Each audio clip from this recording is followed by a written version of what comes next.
विद्यार्थी मित्रों, आमच्या यूट्यूब चॅनल सायन्स कॉरिडॉरमध्ये पुन्हा एकदा आपल्या सर्वांचे स्वागत. आज जो आपला BEd CETचा पेपर झाला तो म्हणजेच 21 ऑगस्ट 2022. तर आजचा पेपरचा पहिला दिवस होता. यातील पेपर कसा होता तो आपण पाहणार आहोत. आपल्याला काही प्रश्नांची उत्तरे तसेच प्रश्न पाहायला मिळणार आहेत. यावरून विद्यार्थी मित्रों, ज्यांचे पेपर 22, 23 आणि 24 तारखेला आहेत त्यांना त्यांच्या पेपरचा अंदाज येणार आहे. तर चला पाहूया ही प्रश्नावली, जी की आजच्या पेपरमधून म्हणजेच 21 तारखेच्या पेपरमधून मिळालेले प्रश्न आपल्याला इथं पाहायला मिळणार आहेत. विद्यार्थी मित्र, तत्पूर्वी आपण जर आमच्या चॅनलवरती नवीन असाल तर कृपया चॅनलला लाईक करा, शेअर करा व सबस्क्राईब करण्यास बिलकुल विसरू नका. तर चला पाहूया आजच्या प्रश्नावलीत आपल्या BEd CETमध्ये विचारण्यात आलेला पहिला प्रश्न. NEPचे पूर्ण रूप हे होय. तर विद्यार्थी मित्र, एक रिकामी जागा विचारण्यात आली होती, तर त्याच्यामध्ये फुल फॉर्म विचारलेला आहे. तर NEPचे पूर्ण रूप काय आहे? 1. National education policy, 2. National environment policy, 3. Nation enquiry policy आणि 4. वरीलपैकी एकही नाही. विद्यार्थी मित्रो, नॅशनल एज्युकेशन पॉलिसी हे NEPचे पूर्ण रूप होय. तर त्याचं उत्तर ऑप्शन 1 आहे. तर विद्यार्थी मित्रो, अशा प्रकारचे 2 प्रश्न आजच्या प्रश्नावलीमध्ये विचारण्यात आले होते, म्हणजेच आपल्या आजच्या पेपरमध्ये विचारले होते. त्यानंतर पुढचा प्रश्न विद्यार्थी मित्रो, दुधवा राष्ट्रीय उद्यान कोणत्या राज्यामध्ये आहे? 1. राजस्थानमध्ये, 2. महाराष्ट्रात, 3. उत्तर प्रदेशमध्ये, 4. मध्य प्रदेशमध्ये. तर विद्यार्थी मित्रो, ऑप्शन 3 ते उत्तर प्रदेशमध्ये आहे. तर विद्यार्थी मित्रो, पुढचे जे पेपर आहेत म्हणजे उद्या, परवा आणि त्यानंतरचा, तर त्यामध्ये महाराष्ट्रातील जे आपलं राष्ट्रीय उद्यान आहे ते म्हणजेच ताडोबा, तसंच सेसानगीर हे आशियाई सिंहासाठी प्रसिद्ध असणारं गुजरातमधील उद्यान, तसेच एकशिंगी गेंड्यासाठी प्रसिद्ध असणारे आसाममधील काझीरंगा उद्यान, ह्या बाबी आपण लक्षात ठेवावेत. तर पॅरलल प्रश्न विद्यार्थी मित्रो, उद्या हेच प्रश्न रिपीट होतील असं नाही, पण ह्यासारखेच प्रश्न तुम्हाला उद्या विचारले जातील हे मात्र निश्चित आहे. त्यानंतर पुढचा प्रश्न विद्यार्थी मित्रो, जो की आजच्या प्रश्नावलीमध्ये विचारण्यात आला होता. 10 कोटीवर किती शून्य असतात? 1. 5 शून्य, 2. 8 शून्य, 3. 6 शून्य, 4. 4 शून्य. विद्यार्थी मित्रो, 10 कोटीवरती एकूण 8 शून्य असतात, हे लक्षात घ्या. तर 8 शून्य असलेले म्हणजेच ऑप्शन 2 हे आपलं उत्तर होय. त्यानंतर पुढचा प्रश्न विद्यार्थी मित्रो, कोणत्या पूर्वेकडील राज्यास स्कॉटलंड असे म्हणतात? तर विद्यार्थी मित्रो, ऑप्शन 1 मेघालय, 2 सिक्कीम, 3 शिलाँग. तर विद्यार्थी मित्रो, ऑप्शन 2 सिक्कीम या राज्यास भारतातील स्कॉटलंड असे म्हणतात. त्यानंतर पुढचा प्रश्न विद्यार्थी मित्रो, राज्यसभा उमेदवारासाठी वयाची किती वर्ष पूर्ण असावी लागतात? तर विद्यार्थी मित्रो, आपल्याला माहीत आहे प्रत्येक निवडणूक आहे तर तिचे वयोमर्यादा हे निश्चित आहेत आणि त्या वेगवेगळ्या आहेत. म्हणजे सर्व उमेदवारांचं वय सारखंच नाही. आमदारकीचं म्हणजे विधानसभा सदस्याचं वय, त्यानंतर खासदाराचं म्हणजेच लोकसभा सदस्याचं वय हे काय आहे, वेगवेगळं आहे. त्यानंतर राष्ट्रपतीसाठी पदासाठी लागणारं जे वय आहे तेही वेगळं आहे, हे आपणाला माहीत आहे. तर राज्यसभा उमेदवारासाठी वयाची जी पूर्तता आहे किंवा वर्ष किती पूर्ण असावीत? ऑप्शन 1 30 वर्ष पूर्ण असावीत, 2 35 वर्ष पूर्ण असावीत, 3 55 वर्ष पूर्ण असावीत, 4 25 वर्ष पूर्ण असावीत. तर विद्यार्थी मित्रो, ऑप्शन 1 म्हणजेच 3 वर्ष राज्यसभेसाठी आपल्याला आपलं वय असणं गरजेचं आहे. त्यानंतर विद्यार्थी मित्रो, राष्ट्रपती पदासाठी आपल्याला माहिती आहे 35 वयाची काय आहे, अट आहे. तर ऑप्शन 1 30 वर्ष हे राज्यसभेसाठी उमेदवारी घेताना किंवा उमेदवार म्हणून निवडणुकीसाठी उभे राहताना आपल्याला तितकं वय आपलं असायला पाहिजे किंवा असावे लागते. ऑप्शन 1 30 वर्ष हे आपलं उत्तर होय.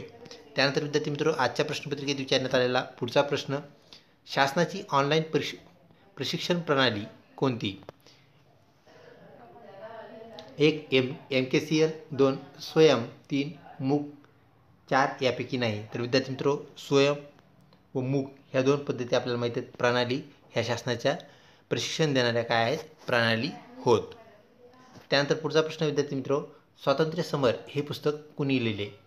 1 वि. दा. करंदीकर, 2 वि. दा. सावरकर, 3 अण्णाभाऊ साठे, 4 शिवाजी सावंत. विद्यार्थी मित्रो, ऑप्शन 2 वि. दा. सावरकरांनी स्वातंत्र्य समर हे पुस्तक लिहिलेले आहे. तसंच विद्यार्थी मित्रो, आपणास माहीत आहे माझी जन्मठेप हे वि. दा. सावरकर यांचे आत्मचरित्र आहे. तर उद्या आणि पुढचे जे आपले BEd CETचे पेपर बाकी आहेत तर त्या पेपरच्या अभ्यासामध्ये आपण हे निश्चित लक्षात ठेवा यांचेच जे दुसरे पुस्तकं आहेत त्यावरती प्रश्न विचारण्याची शक्यता नाकारता येत नाही. म्हणजेच स्वातंत्र्यवीर सावरकरांची पुस्तके असतील किंवा अशा प्रकारची प्रसिद्ध पुस्तकं व त्यांची नावं हे आपण काय करावेत, पाठ करून ठेवावेत, लक्षात घेऊन ठेवावेत. त्यानंतर पुढचा प्रश्न विद्यार्थी मित्र जो की आज विचारण्यात आला होता, आर्य समाजाची स्थापना कोणी केली? 1. स्वामी विवेकानंद यांनी, 2. दयानंद सरस्वती यांनी, 3. महात्मा फुले यांनी, 4. पतंजली यांनी. विद्यार्थी मित्रो, ऑप्शन 2 दयानंद सरस्वती यांनी आर्य समाजाची स्थापना केली होती. तसेच आपल्याला माहिती आहे विद्यार्थी मित्रो, महात्मा फुले यांनी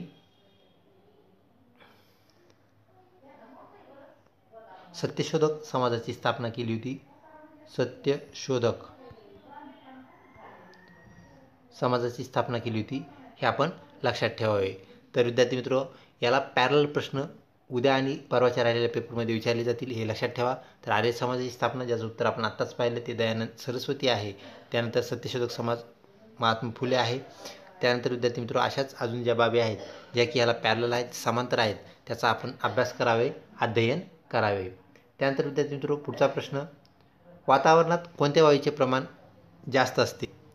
1. ऑक्सिजनचे प्रमाण, 2. नायट्रोजनचे प्रमाण, 3. हायड्रोजनचे प्रमाण, 4. कार्बन डायऑक्साईडचे प्रमाण. विद्यार्थी मित्रो, आपल्याला माहिती आहे नायट्रोजनचं जे प्रमाण आहे ते सर्वात जास्त आपल्याला वातावरणात पाहायला भेटतं आणि ते म्हणजे 78%. तसेच ऑक्सिजनचं जे प्रमाण आहे विद्यार्थी मित्रो, तेही आपल्याला माहीत असू द्या, लक्षात असू द्या. उद्या आणि परवाचे जे राहिलेले पेपर आहेत त्याला पॅरल क्वेश्चन म्हणून ऑक्सिजनचं प्रमाणही विचारण्याची शक्यता नाकारता येत नाही.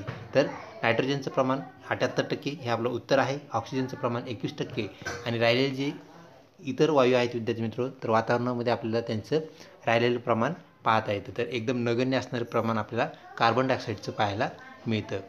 त्यानंतर विद्यार्थी मित्रो, पुढचा जो प्रश्न आहे तो पाहूया.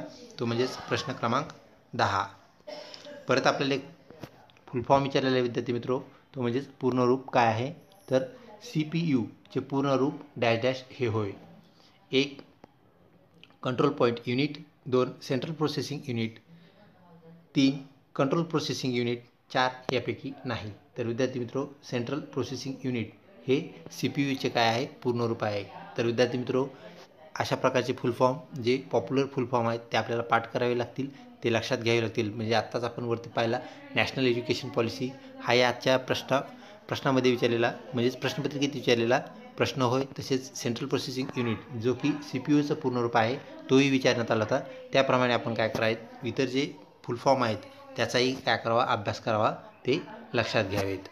त्यानंतर विद्यार्थी मित्रो, पुढचा प्रश्न जो की आपल्या प्रश्नावलीमध्ये विद्यार्थी मित्रो आत्तापर्यंत 4 प्रश्न आपले रिपीट झालेत किंवा आपण जी प्रश्नावली घेतलेली सर्व घटक समावेशक प्रश्नावली त्यामधले 4 प्रश्न तुम्ही आत्तापर्यंत पाहिलेत. आणि हा 5वा प्रश्न, निवडणूक आयुक्ताची नेमणूक कोण करते? तर मागच्याच प्रश्नावलीमध्ये आपण हा पाहिलेला प्रश्न आहे विद्यार्थी मित्रो. 1. राष्ट्रपती करतात, 2. पंतप्रधान करतात, 3. मुख्यमंत्री करतात, 4. राज्यपाल करतात. तर विद्यार्थी मित्रो, निवडणूक आयुक्ताची नेमणूक राष्ट्रपती करत असतात. ऑप्शन 1 हे आपलं उत्तर होय. त्यानंतर पुढचा प्रश्न विद्यार्थी मित्रो, कोणत्या ग्रहाला चमकणारा तारा म्हणतात? 1. शनी ग्रहास, 2. युरेनस ग्रहास, 3. शुक्र ग्रहास, 4. मंगळ ग्रहास. तर विद्यार्थी मित्रो, ज्याला आपण उगवली शुक्राची चांदणी असं म्हणत असतो, तो म्हणजेच शुक्र ग्रह. तो ग्रह आहे परंतु चमकतो किंवा चमकण्याचा त्याच्यामध्ये गुणधर्म आहे. तर विद्यार्थी मित्रो, ऑप्शन 3 हे आपलं काय आहे? उत्तर. तसंच विद्यार्थी मित्र आपल्याला माहिती आहे शनी जो ग्रह आहे त्याला काय आहेत? त्याच्या भोवती कडे आहेत. त्यानंतर युरेनस हा सगळ्यात दूरचा ग्रह आहे. त्यानंतर विद्यार्थी मित्र मंगळ हा जो ग्रह आहे त्याला अजून एक नाव आहे, तो म्हणजे तांबडा ग्रह. तर उद्या ज्यांची परीक्षा असेल, उद्या परवा ज्यांचा पेपर असेल, तर त्यामध्ये अशा प्रकारचे ग्रहाशी निगडीत प्रश्न नक्कीच विचारले जाऊ शकतात. तसंच आपण मागील प्रश्नावलीमध्ये एक प्रश्न पाहिला होता. तर बुध ग्रह जो आहे विद्यार्थी मित्रो, तो सूर्याच्या सगळ्यात जवळचा ग्रह आहे. तर सूर्याच्या सगळ्यात जवळचा ग्रह, सूर्यमालेतील ग्रह कोणता, असा जर प्रश्न आला तर त्याचं उत्तर काय आहे? बुध आहे, हे आपण लक्षात ठेवावे. तर अशा प्रकारचे ग्रहाशी निगडीत असणारे प्रश्न, पॉप्युलर प्रश्न जे की नेहमी विचारले जातात ते आपण पाहून ठेवावे, त्याचा अभ्यास करावा. म्हणजेच आपल्या येणाऱ्या उद्याच्या परवाच्या ज्यांचे पेपर बाकी आहेत त्यांना तो उपयुक्त ठरेल. त्यानंतर विद्यार्थी मित्रो, कालच्याच प्रश्नावलीमध्ये आपण घेतलेला ईडन गार्डन स्टेडियम कोठे आहे? 1. मुंबई येथे आहे, 2. नागपूर येथे आहे, 3. बँगलोर येथे आहे, 4. कलकत्ता येथे आहे. तर विद्यार्थी मित्रो, ईडन गार्डन हे कलकत्ता येथे असणारं काय आहे स्टेडियम आहे हे आपणास माहीत आहे. तर विद्यार्थी मित्रो मुंबईमध्ये जे स्टेडियम आहे ते म्हणजेच वानखेडे स्टेडियम. यावरही प्रश्न येण्याची शक्यता नाकारता येत नाही. तर विद्यार्थी मित्रो वानखेडे स्टेडियम मुंबईमध्ये आहे. उद्या आणि परवा ज्यांचे पेपर आहेत त्यांनी ह्या दोन्ही बाबी लक्षात ठेवाव्यात. तर ईडन गार्डन कलकत्ता येथे आहे आणि मुंबई येथे वानखेडे स्टेडियम आपल्याला आहे हे माहीत आहे. तर अशा प्रकारे तुम्ही ते दोन्ही बाबी लक्षात ठेवाव्यात. पुढचा प्रश्न विद्यार्थी मित्रो तो म्हणजे 14वा. अंदमान निकोबार जवळ कोणता देश आहे? 1 भूतान, 2 पाकिस्तान, 3 चीन, 4 म्यानमार. तर विद्यार्थी मित्रो हे जे बेट आहेत अंदमान निकोबार तर म्यानमार ह्याला काय आहे जवळचा देश होय. त्यानंतर विद्यार्थी मित्रो 15वा प्रश्न जगात सर्वात लहान देश कोणता? 1 Italy, 2 Bhutan, 3 Vatican city, 4 Nepal. तर विद्यार्थी मित्रो व्हॅटिकन सिटी अत्यंत कमी लोकसंख्या असणारा म्हणजे 45,000च्या जवळपास त्याची लोकसंख्या आहे असा देश म्हणजेच व्हॅटिकन सिटी हा जगातील सर्वात लहान देश होय. तर विद्यार्थी मित्रो अशा प्रकारची ही प्रश्नावली जे प्रश्न आपल्याला आजच्या म्हणजेच 21 तारखेच्या BED CETमध्ये पाहायला मिळाले ते आम्ही तुम्हाला पोहोचवले. अशा प्रकारे तुम्ही काय करा ह्यालाच पॅरलल प्रश्नांचा अभ्यास करा म्हणजेच आपली उद्या 22, 23 आणि 24 ह्या 3 दिवसात ज्यांची परीक्षा असेल त्यांना नक्कीच ही प्रश्नावली एक मार्गदर्शक तत्त्व म्हणून वापरता येईल आणि ह्याला पॅरलल असणारे प्रश्न केल्यास नक्कीच तुम्हाला त्याचा फायदा होईल. अजून प्रश्न आल्यास आम्ही तुम्हाला नक्कीच ते फॉरवर्ड करू, तुम्हाला ते प्रदर्शित करू. तर विद्यार्थी मित्रो अजूनही आपण जर आमच्या चॅनलला सबस्क्राईब केलं नसेल तर कृपया सबस्क्राईब करा, शेअर करा व लाईक करण्यास बिलकुल विसरू नका. तसेच आमच्या चॅनलला कनेक्ट राहा. आपल्याला अशाच प्रकारच्या अपडेट्स मिळत राहतील. लवकरच भेटूया पुढच्या अपडेटसोबत पुढच्या व्हिडिओमध्ये. तोपर्यंत धन्यवाद.